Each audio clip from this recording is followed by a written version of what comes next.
Hello, and welcome to another episode of The Right Stuff, the show where I talk about writing and stuff.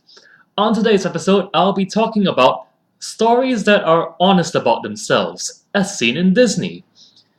There is a noticeable difference between genuine and disingenuous storytelling, even if it's hard to define and it's mostly about our gut feelings.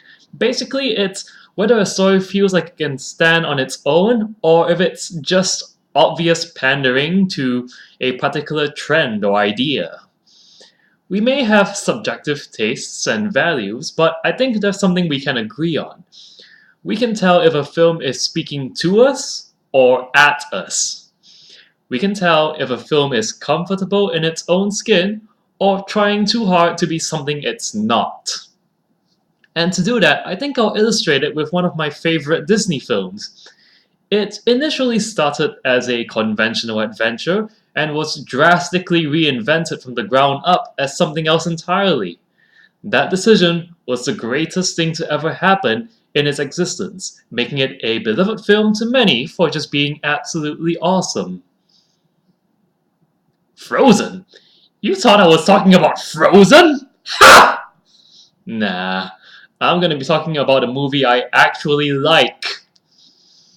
So, this film might be a bit of a cult classic, albeit one which enjoyed its fair share of success. The Emperor's New Groove is basically an adventure of a spoiled prince who gets turned into a llama by his scheming advisor and, with the help of a salt of the earth village chief, gets turned back into a human and learns to be a better person.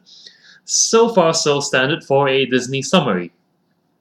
Now, imagine turning that into a comedy, giving it unreliable narrators, physical comedy, tons of references and mockery, and operating on one simple rule. If there's any way we can get a laugh out of this, we'll do it. Exposition? Let's ham it up. Villainous plotting? Slapstick. Tension building up? Let's deflate that with some ridiculousness. Surprise setback? Point out it made no sense. And what should be the final boss? Oh, sure, let's give it a dark, sinister build-up of inky smoke and a wicked laugh. And reveal a fluffy kitten. Sounds like Family Guy, the movie reference, right?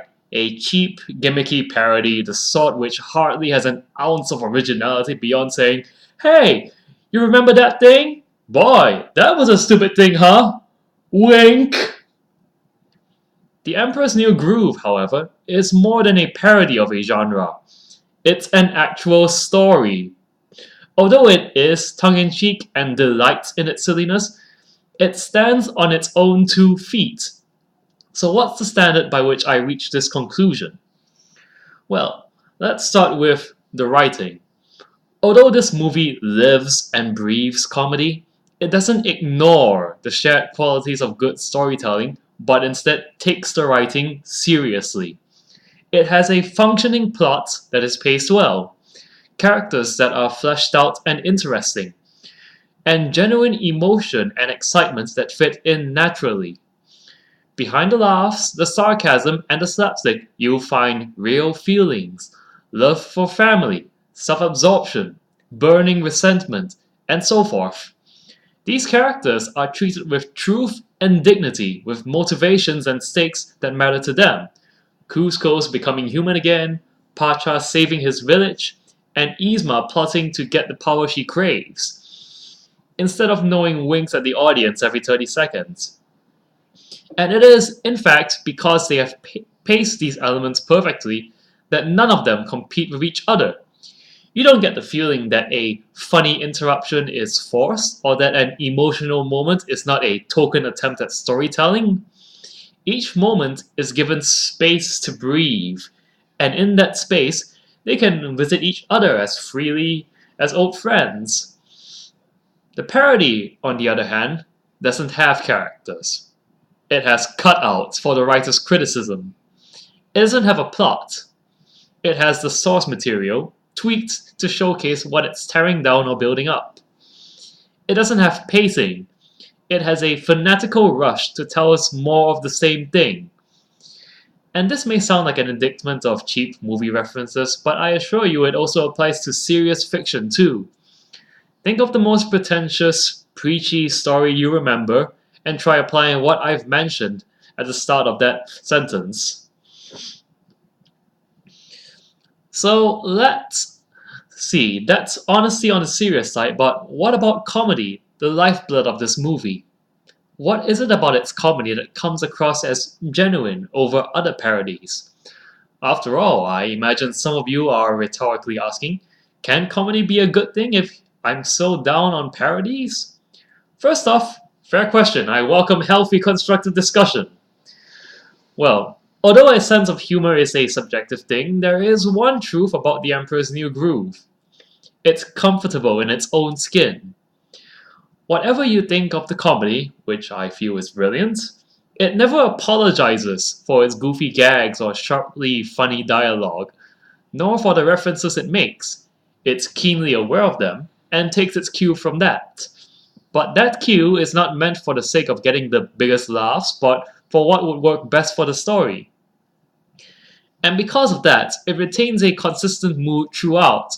Yes, consistent even when Cusco is literally interrupting the movie at an emotional moment to provide unreliable commentary. That is the seriousness of consistent characterization, enhancing the truth of its humorous heart. This movie isn't a struggle between comedy and emotion, it's a marriage. The parody, on the other hand, cannot get 2 or 3 jokes through without pointing out that it is making a joke. It does not care about things like timing or which moments are meant to be emotional, or even what varieties of humor would work. It doesn't even practice moderation, expecting you to force out laughter each and every time it lampoons a plot hole. So that's The Emperor's New Groove in a nutshell and why I think it's brilliant. It's not just good because it's good because it simply has the sincerity to be itself. And in that refreshing honesty, in the simple act of telling its story on its own terms, it transcends its labels and uplifts everything about it. That's not to say that a movie can't stand up for something or have a core message. In fact, there's no rule that a parody, by any criteria, including mine, can't also be a great movie. Monty Python and Mel Brooks come to mind. And of course, even the most heartfelt movie had a lot of effort and consideration put into how to hit the right note for a target audience. That's the beauty of creativity. Goodness can come from all sorts of sources. But at the core of it all, whatever you set out to do, you need harmony between your elements and something deep down at your core. Even if that core is simply, I just want to make fun of Robin Hood, you need the security to tell it your way, not the way you think will get people to praise you. Whatever the movie, whether it's a comedy, romance, or drama, that is what it means to be honest in storytelling. You see, the parody, whether it is a silly spoof or serious propaganda, has no internal truth, no purpose except their target. Parodies, at their core, are all about pretend. They pretend they are a movie, they pretend they are a scene, they pretend they are something for one purpose, to make their point. And when the noise has faded, it leaves behind nothing. And The Emperor's New Groove isn't pretending to be anything. It's not Let's Laugh at Disney Movies. It's not Postmodern Agenda, the documentary. It's not a message pretending to be a story. It's a story of a message, and a darn good one, too. That's all I wrote, and thanks so much for watching. If you liked this video, feel free to like it or subscribe to this channel. If you want to read more, you can take a look at my website. Until next time.